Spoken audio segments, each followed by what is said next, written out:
I'm not good at singing at all, but this occasion, it imposes some compulsion on me to make an attempt. Rather, it tempts me because we are talking about beginnings. There's a very beautiful film called The Sound of Music, Rodgers and Hammerstein musical, which is extremely popular among movie lovers, avid enthusiasts of music. It presents a kind of universal musical situation, how music is something that appeals to the souls of everyone around the world. When I thought about talking about our channel, the channel of DOE, Department of English, actually long back we started calling our department DOE, St. Thomas College, Palai. We knew the associations of the words. Doe is a female deer. It could be the female of a goat or a rabbit, but generally it's a female deer. And all these musical and literary connotations of the word, those connotations are always with us. I was suddenly reminded of the sound of music at that time. And I used to hum these lines to me whenever we conducted a program. Doe, a deer, a female deer. Ray, a drop of golden sun. These kinds of, musical notations, how they are presented by Maria in that film when she started teaching the children the rudiments of music. She starts something like this. Let's start at the very beginning, a very good place to start. When you begin to read, you begin with A, B, C. When you begin to sing, you start with Do, Re, Mi, Do, Re, Mi. The first three notes just happen to be Do, Re, Mi. So I was in a way enamored by this kind of a musical association for the word do, and the way in which all the basic sounds cluster together into sense when we talk about Sahitya. Do Sahitya, Department of English Sahitya, you can call it, Department of English Sahitya. The word Sahitya, it denotes togetherness, Sahitatva, Shabdarthau, Sahitau, Kavyam, the togetherness of sound and sense, the way in which word and meaning, how they get fused together and how a charming sense is produced. That's what you call literature, a kind of charming sense, something that bewitches you, something that ravishes your minds, something that entices you to some sublime levels of meaning. All the modern theories are there. We talk about ideologies, we talk about so many kinds of historical, political things. But with all those things in mind, definitely literature has got some kind of aesthetic aspect. Disregarding those things, we can never go into literary studies. So this is the kind of thing that I was reminded of. I was reminded of Kalidasa. Kalidasa, when he describes his ideal heroine in Meghadutam, Tanvi Shyama, the dark beauty, he uses the expression Shikhari Dashana, he continues like that, and he comes to the expression Chakita Harini Prekshana, having the eyes of a frightened doe. And in Abhijnana Shakuntalam, his most famous work, when Kalidasa presents the ideal kind of loyalty between a husband and a wife, man and woman, the faith that one person has in the other, Kalidasa uses the analogy of a doe, a female deer, rubbing its eyes on the horns of an antelope, the male. Now suppose the male just jerks its head. The eye of the doe will be pierced, it will lose its eyes, but it has got absolute faith. So this kind of musical, literary connotations of the word doe, those were the things which came to my mind when I thought about making some kind of observations regarding our beginning. We are launching a YouTube channel where we intend to present the talents of our students, their academic achievements, the way in which they present some of the very difficult texts of literature, things belonging to their syllabus maybe, outside their syllabus maybe. So it in a way enriches our studies, our academic pursuits. So that is one thing. But more than that, our department has got a very rich tradition of film studies. For example, we have a montage film club which has been functioning for more than 35 years. It's a very long time. When I was a UG student here, it was there under the stewardship of Professor Tommy Cherian. And it still continues to be something that gives insights into film studies, film appreciation, making of films, all the major technical and aesthetic aspects of film studies, or something that a movie goer, a movie enthusiast must keep in mind. We also have a tradition of staging Shakespeare plays long back, when our former head of the department, our former vice principal of the college, Dr. Matthew Joseph, was a young teacher. Julius Caesar was staged here. Many years back, when I was a young teacher, we staged The Merchant of Venice, Macbeth, King Lear, Othello. So this rich tradition of performance is there in our department. And very recently, last year, that is 1922, all students of literature, people who love literature, people who are familiar with English literary studies definitely know that 2022 was the centenary of the publication of The Wasteland, T.S. Eliot's The Wasteland. Not only The Wasteland, James Joyce's Ulysses, Virginia Woolf's Jacob's Room. Such major works were published in 1922, the Annus Mirabilis, the magical year of modernism. So many institutions definitely thought about commemorating the occasion, celebrating the event of the publication of The Wasteland. And we cannot lag behind. So we also went forward and made a brilliant presentation, I must call it, of The Wasteland, something that came up to some 50 minutes or so. And that was an all-student affair. I want to specifically mention this or emphasize this, because that performance, right from its recording, its recitation, its background score, then the stage props, whatever you call aharya. In Indian aesthetics, we talk about different kinds of acting: angika, vachika, sattvika, aharya. So the aharya part of it, costume, makeup, backdrops, then background music, all these supporting props for acting, you can say. Everything was actually the contribution of the students. I placed absolute trust on my students, and they in a way rewarded the department with a wonderful presentation. At that time, actually, I gave a talk on the performance.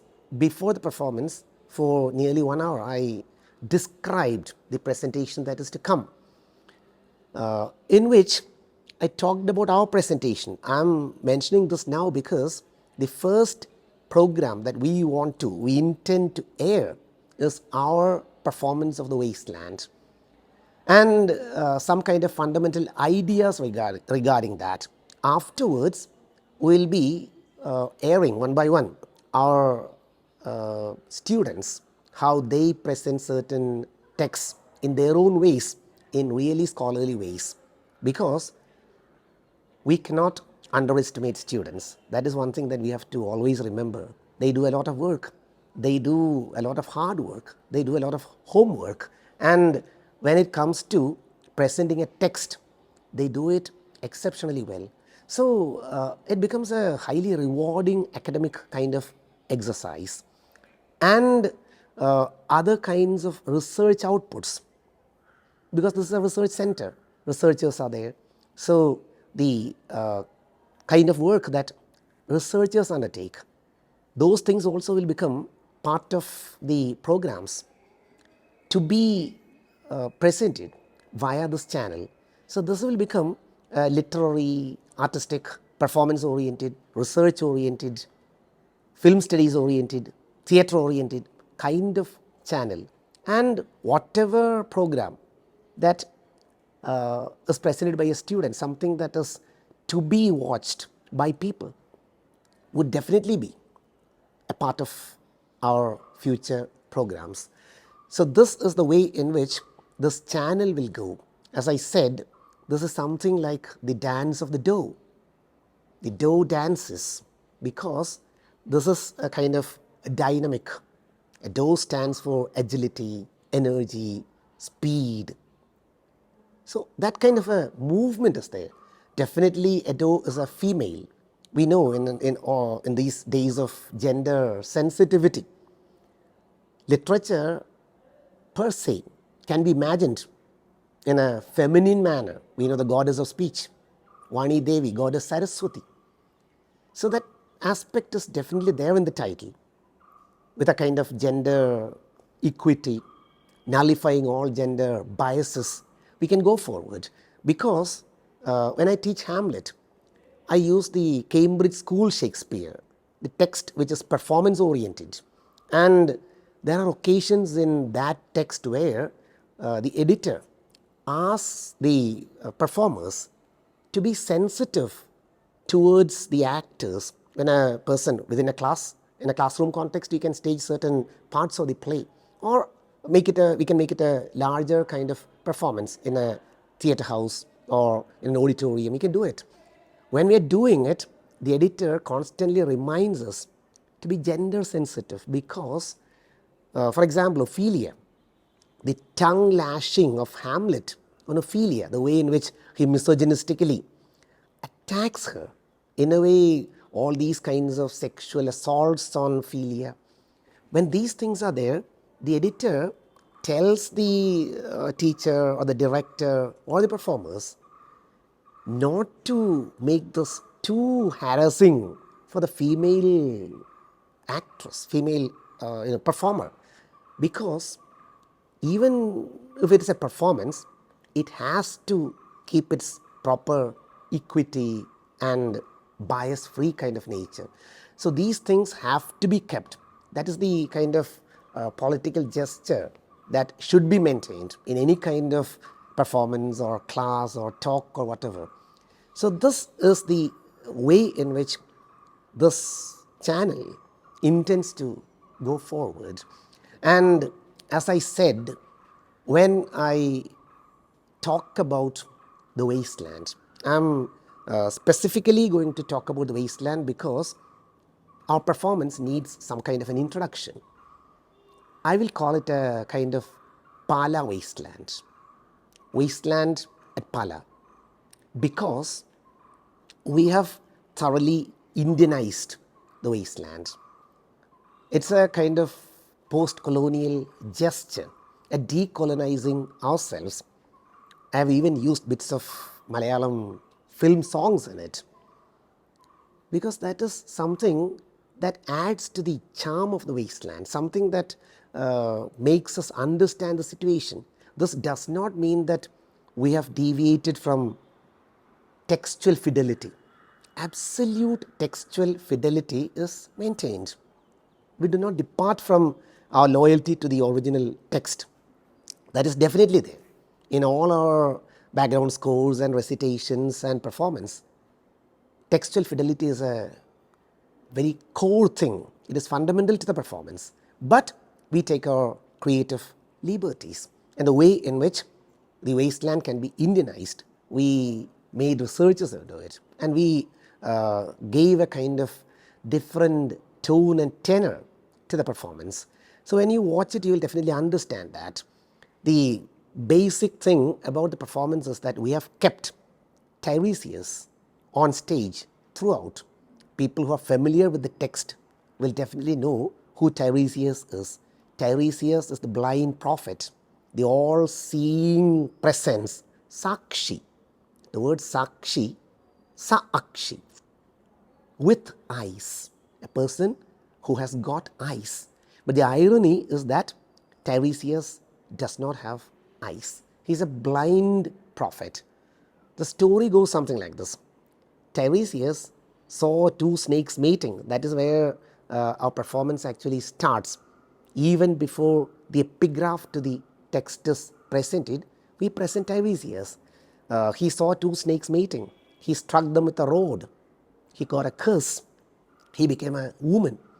Some years later, he repeats the act. He strikes two mating snakes.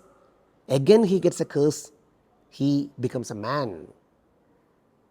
Some years later, a debate occurred in heaven regarding who derives more pleasure in lovemaking, man or woman. There is only one person who can give an answer to this. That is Tiresias. He was summoned. The answer that he gave was woman. Juno, who actually argued that man derives more pleasure, she was angry. She struck him blind. Jupiter, whose side won, he gave him a blessing. He opened the inner eyes of Tiresias, and Tiresias becomes the blind prophet with absolute insight. He has got prophetic powers, but he is physically blind. So this Tiresias becomes the pervasive consciousness of the entire poem. That's how Eliot presents it. Tiresias actually appears only in one fragment of the poem. That is the central fragment, the typist girl fragment. But Tiresias is the unifying consciousness of the poem. Even though there are multiple voices, this poem is a poem that has got absolute dialogism, polyphony, heteroglossia, whatever Bakhtinian term you'll employ. All these things are there. This is not a kind of univocal text. This is not a monologic text. This is an absolutely open-ended text. So Tiresias is employed throughout as a person, as a persona, as a presence, as a sakshi to the whole thing. And we have to definitely understand the relevance of this. Tiresias stands for all human experiences. Whatever a man experiences, whatever a woman experiences, everything is embodied by the experiences of Tiresias. And as we move through the performance, the Wasteland has got an epigraph where a prophetess, Siby at Cumae, actually she asked for as many years of life as there are grains of sand in her hands. But she forgot to ask for eternal youth. And her prophetic powers dwindled. She aged. And now she is incarcerated in a cage. She is in a kind of suspended animation, waiting for death. So this kind of death wish, the suicidomania of civilizations we can call it, that is what grips the Wasteland. The concept of the Wasteland, that is what you have to understand right at the beginning of the poem itself. So when children make fun of Siby at Cumae and they ask her, Siby, what do you want? She says, I wish to die. So this death wish, thanatos, which is gripping human cultures, we are all rushing headlong towards extinction, we can say. All kinds of wastelands are perpetrated, ecological wastelands, spiritual wastelands, biological wastelands, sexual wastelands, political wastelands, all kinds of aggressions. Aggression on the human body, specifically on the female body, on children's bodies. Children become victims of sexual aggressions, political violence, wars, civil wars, feuds. So we are reminded of Kurukshetra, the way in which Kurukshetra becomes a fundamental metaphor for all kinds of battles. We must understand the way in which Malayalis came to know more about the wasteland. Dr. Ayyappa Panikar translated the Wasteland, Tarishubhumi, and he also wrote an independent poem, Kurukshetram. Actually, both these are corollaries, we can say, complementary texts. The modern world is like a Kurukshetra. Kali Yuga, the time when everything goes topsy-turvied. In the Mahabharata, Kali Yuga starts with the battle of Kurukshetra. We are all living in Kali Yuga, and this is the wasteland. The way the journey goes forward, all these kinds of aggressions are presented, all these kinds of violences are presented, all these kinds of creation of the wasteland, they are all presented. We are all fellow wastelanders, co-creators of the wasteland, we can say, fellow travelers traversing the wasteland.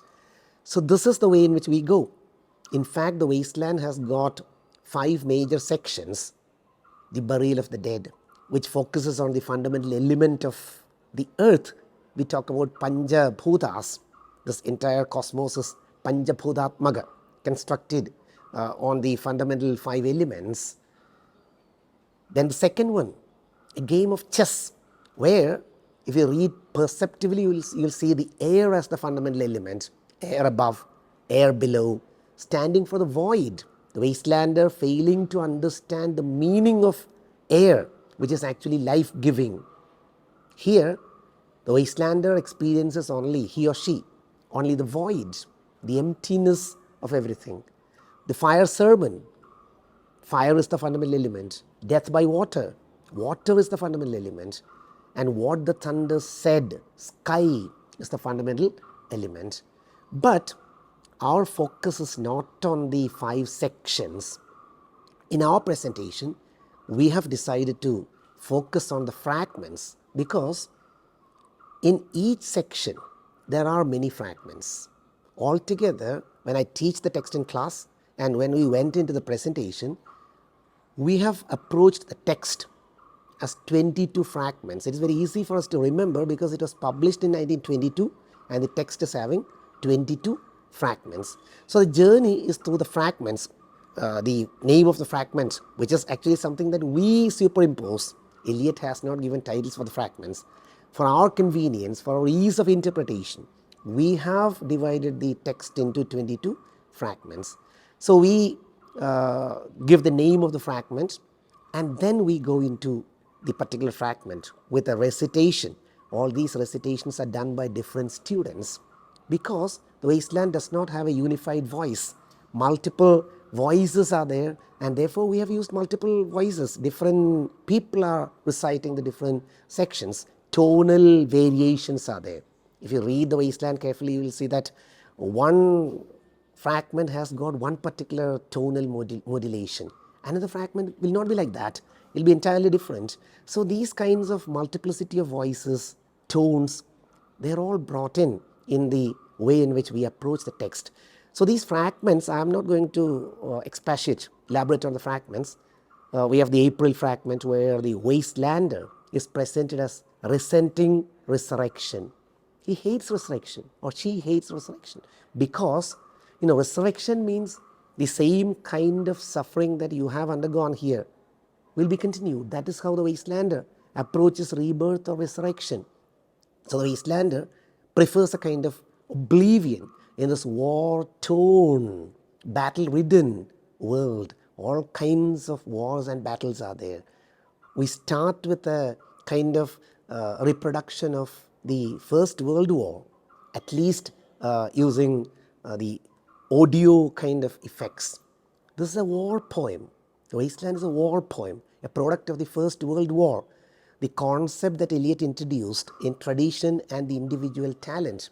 Eliot's most famous essay, critical essay, the Manifesto of Modernism, as people put it, it presents the theory of impersonality, avayyakteekaranam. Nobody will straight away see any anti-war sentiment in that essay. But actually, what Eliot says is an assertion of personality, a kind of romantic, megalomaniac assertion of personality is what creates world wars and all these kinds of battles.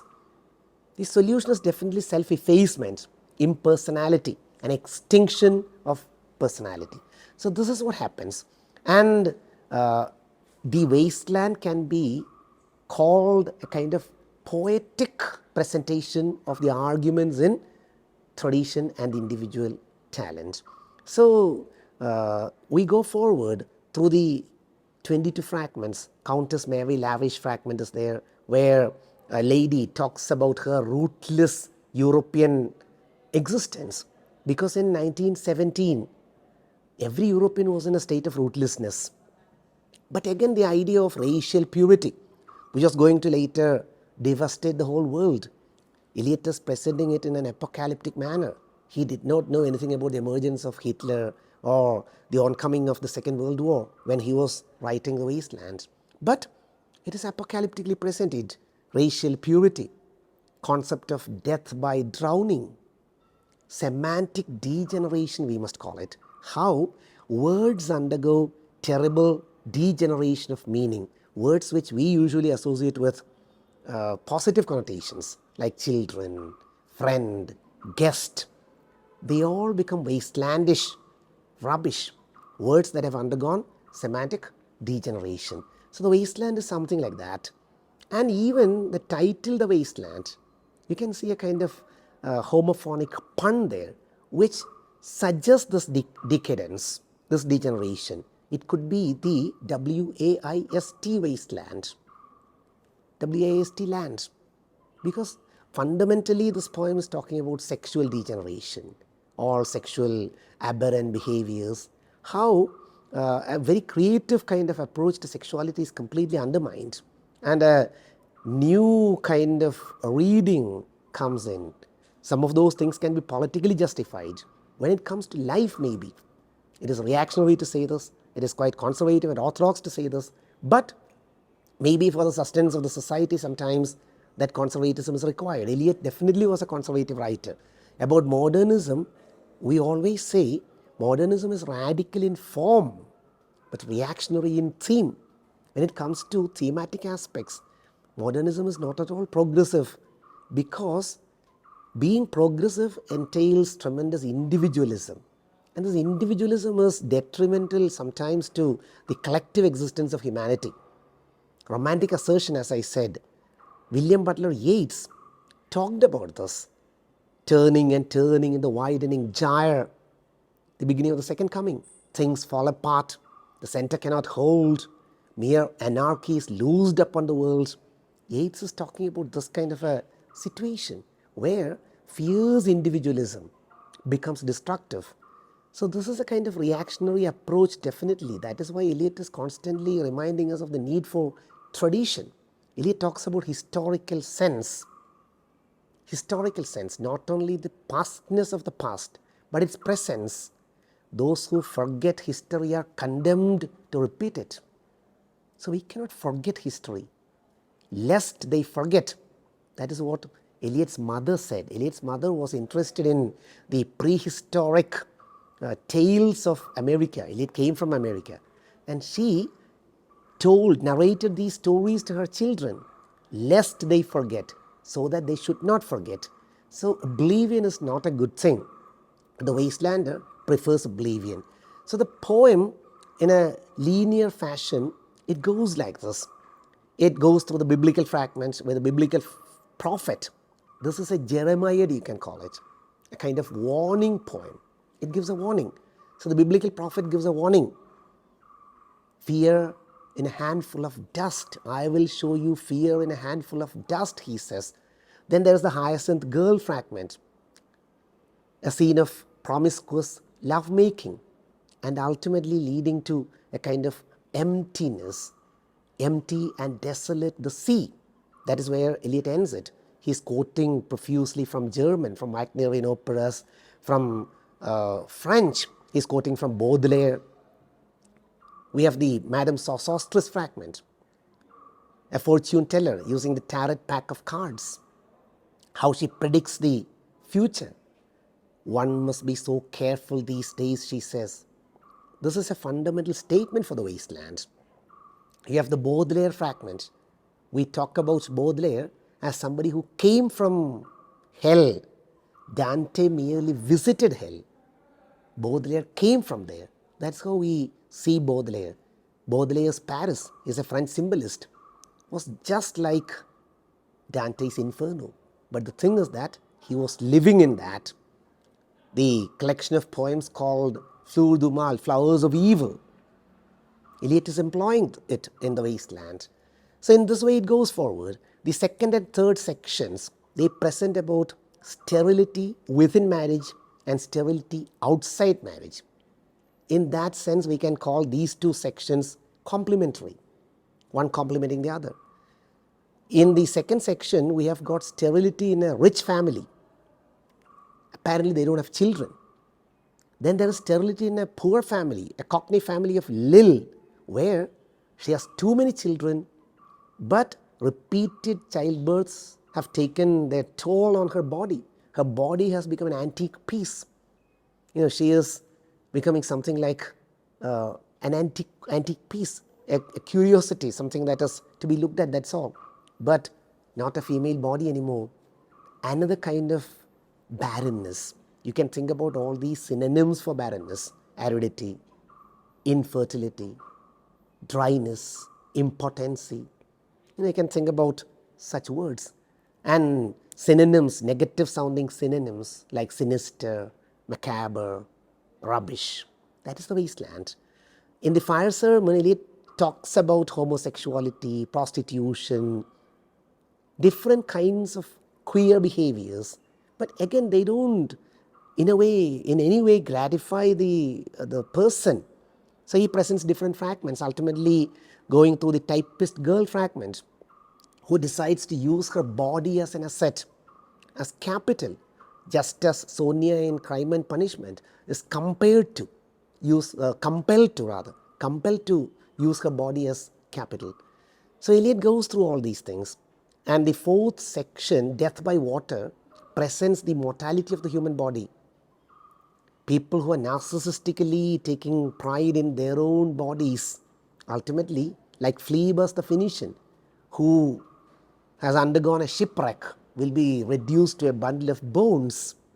Actually, we can call the wasteland structurally something like a Freytag's pyramid, but an inverted Freytag's pyramid. It is not a journey upward to a zenith or a climax.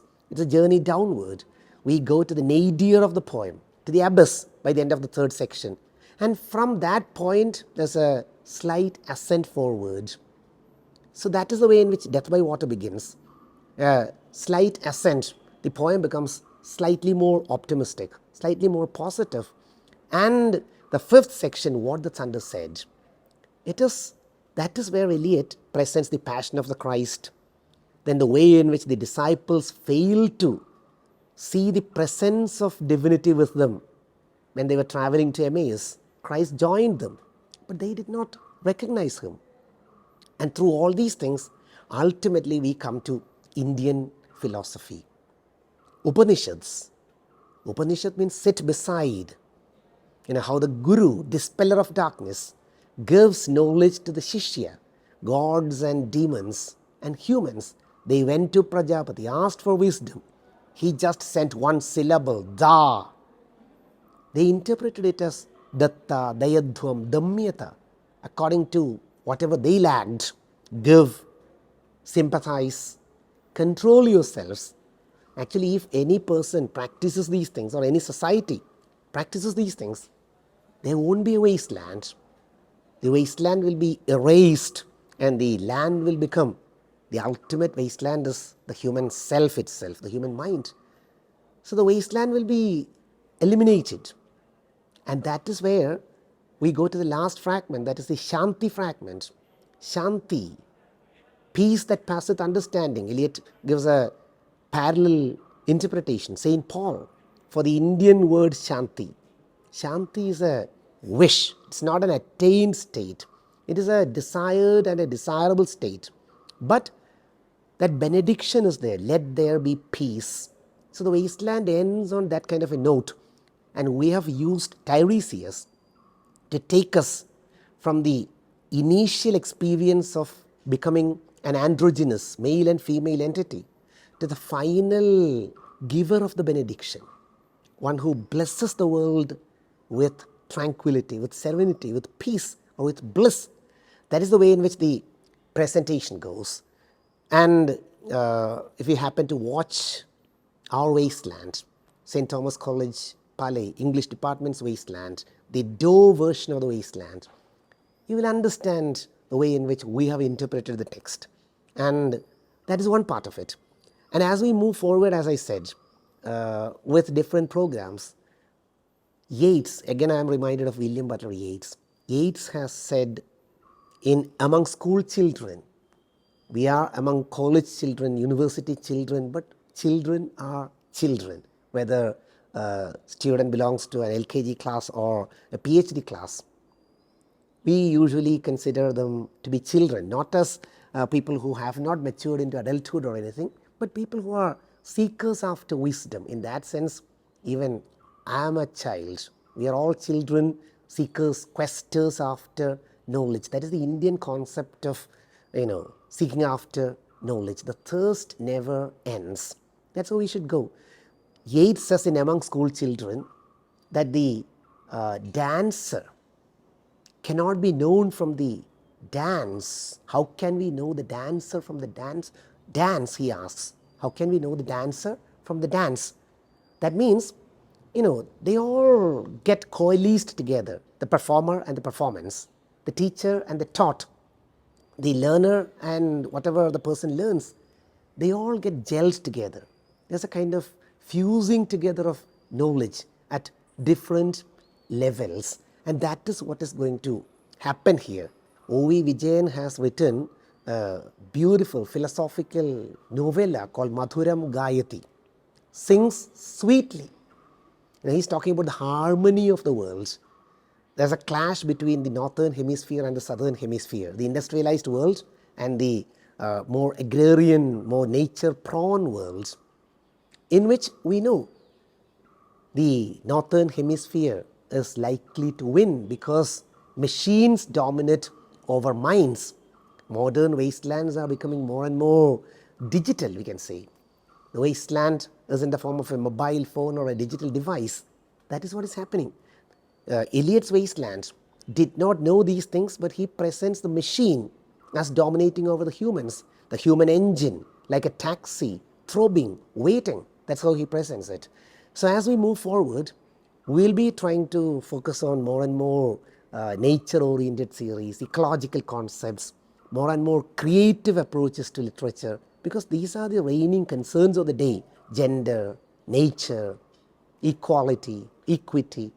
And these will be the kinds of thrust areas in our future activities, performances, future talks, Doe talks, you might call them. Because the Department of English, it communicates to its listeners, to its viewers. So that is the way in which our future is destined, or as we desire, it should be destined like that. And we are futuristically looking forward to the presentations and the seminars, the talks, the debates, the quiz programs, the performances, the way in which Shakespeare can be brought back to life using modern technologies. When we used to stage Shakespeare long back, we did not have technological supports as we do get these days. So we can make scintillating performances with the assistance of modern technical devices. That is the way in which we intend to proceed. And as I said, this will be mostly a student-centric kind of channel where students will be given prime importance. The focus will definitely be on students, their performances, their activities, their kinds of academic pursuits. And I think a section of the society, academically oriented, people who are interested in literature, in arts, in cinema, in performance, definitely such a group will find the contents that we intend to present edifying. Definitely something rewarding will be there. That is the promise that we can make at this point. I wish that these performances are properly relished by students and teachers and academics, people who are interested in these things, and that will be the kind of gratification that we can receive by launching this kind of a channel from an English department, particularly from an English department like the English department of St. Thomas College, Palai. Thank you.